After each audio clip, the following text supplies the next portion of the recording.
AVC, 3 lettres qui suscitent la crainte. Troubles de la mémoire, de la parole, paralysie sont quelques signes de la maladie. On observe chez le sujet qui nous fait face qu'il y a une partie du visage qui est déviée vers un côté, simplement parce que la paralysie a touché les muscles d'un côté du visage et donc, pendant les expressions, le visage sera plutôt attiré du côté qui est fonctionnel.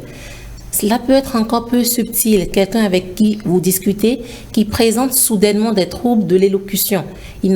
Soit il n'arrive plus du tout à parler, c'est ce qu'on appelle une aphasie, ou il n'arrive plus à articuler correctement les mots.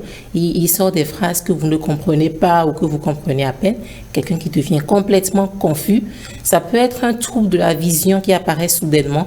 Quelqu'un qui avait une vision normale et qui, très soudainement, voit un voile apparaître soit sur tout un œil ou une partie de l'œil. Alphonse revient de loin.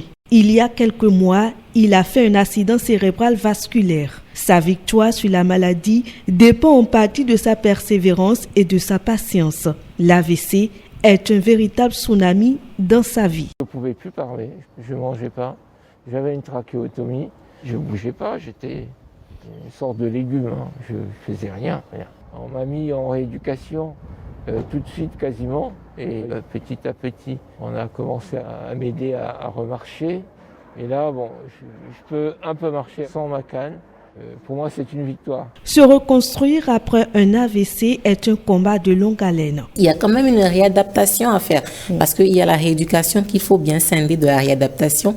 Quand on parle de réadaptation, c'est pouvoir réaménager l'environnement du patient, que ce soit au domicile ou même sur le plan professionnel.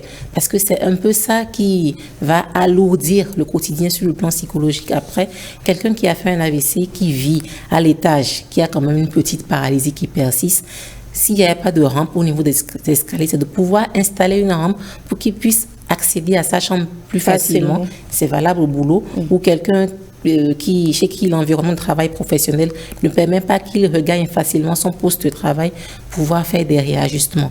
Il y aura de petites déficiences intellectuelles qui vont survenir, il peut se sentir plus vite fatigué. C'est par exemple de décider de réduire les horaires de travail après avoir discuté avec le médecin traitant de ce patient-là. Il y a des choses qui peuvent être faites pour bien vivre avec un accident vasculaire cérébral. L'AVC vous change de personnalité et impose aussi bien au sujet qu'à son environnement une réadaptation sur tous les plans.